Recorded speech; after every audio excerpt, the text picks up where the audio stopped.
Bună tuturor și bun venit pe canalul meu de YouTube! Astăzi o să vorbim despre top 10 companii care oferă posibilitatea de remote job, adică poți să lucrezi de oriunde în lume te afla, în propriul tău timp. Tot ce trebuie să ai la îndemână este fie un smartphone, fie o tabletă sau un laptop și o conectare cât mai bună la internet. Prima companie pe care o recomand este Zapier.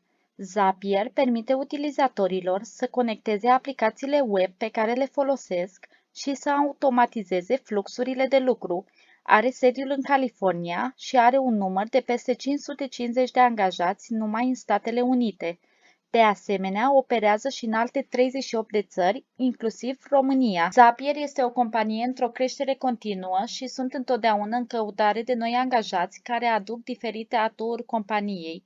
Salariul este de $30.000 pe an, dar sunt și unele roluri care ajung până la $50.000 sau $70.000 pe an, în funcție de experiența pe care o dobândești. Oferă un pachet atractiv pentru noi angajați, cum ar fi un salariu competitiv, o politică de vacanță nelimitată, acoperire excelentă pentru sănătate, stomatologie, vedere, un plan de pensionare, 2 retrageri anuale ale companiei, 14 săptămâni de concediu plătit pentru proaspeții părinți, stipendiu pentru instalarea biroului de acasă și indemnizație de dezvoltare profesională.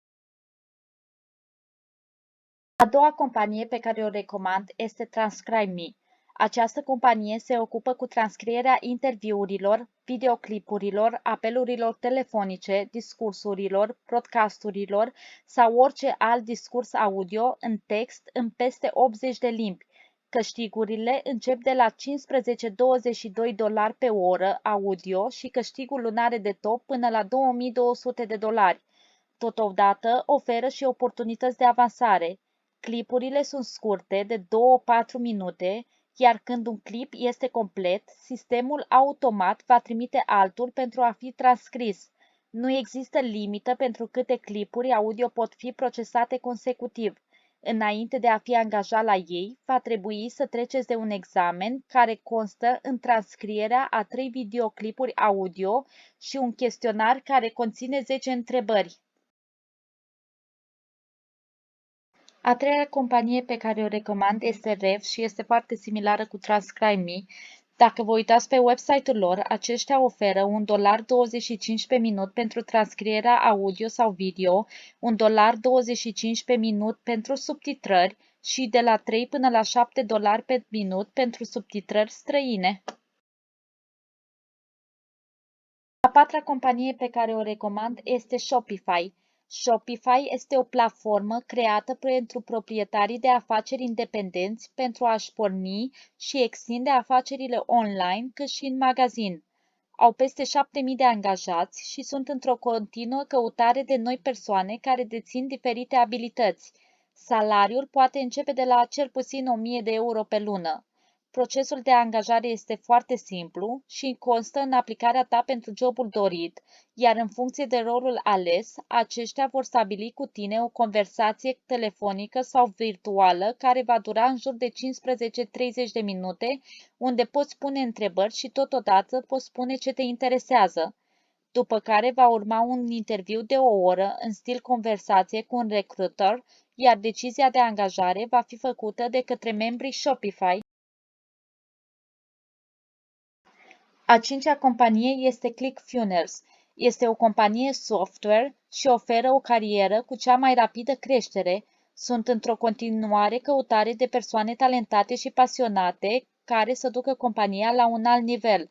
Oferă beneficii pentru sănătate, poliță de asigurare de viață plătită de companie, cât și stomatologie și vedere.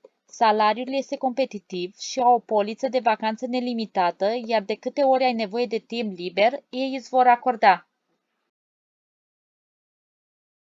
A șasea companie pe care o recomand este Legendary Market.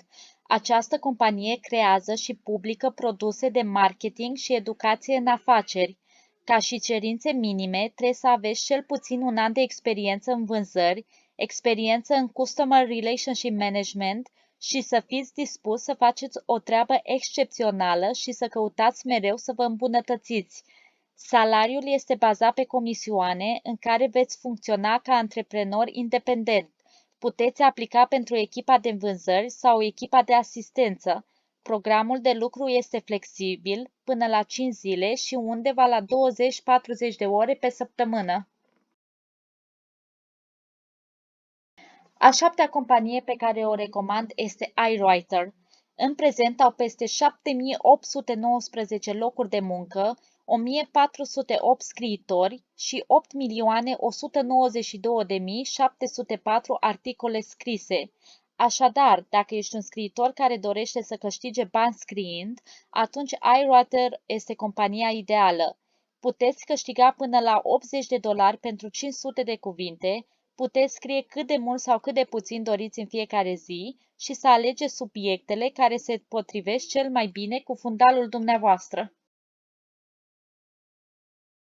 A opta companie pe care o recomand este Working Solutions. Aceștia oferă educație continuă, sprijin comunității și resurse valoroase pentru a încuraja succesul angajaților și pentru a oferi clienților experiențe excepționale. Pașii de angajare sunt foarte simpli și constituie completarea unui scurt formular de maxim 5 minute, evaluarea formularului, iar dacă ați trecut cu brio evaluarea, aceștia vă vor trimite o invitație prin e-mail pentru a vizualiza oportunitățile curente și a vă completa cererea. Câștigurile sunt de $9 pe oră și pot ajunge până la $30 pe oră în funcție de program. Venitul va varia în funcție de munca pe care o desfășurați, de performanță și de cât timp dedicați. Pe locul 9 nu este o companie, ci este un website pe care aș dori să ți-l recomand. Aici veți putea vedea toate companiile care oferă posibilitatea de muncă la distanță.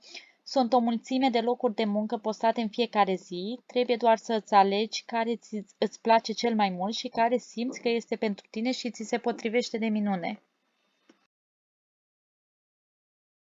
Pe locul 10 este alt website pe care aș dori să ți-l recomand și se numește weworkremotely.com. Este un website similar cu remote.com și au o mulțime de locuri de muncă postate în fiecare zi. Prin urmare, dacă ai puțin timp liber la dispoziție, atunci poți să te lochezi pe site-ul lor și să-ți alegi locul de muncă care te caracterizează cel mai bine.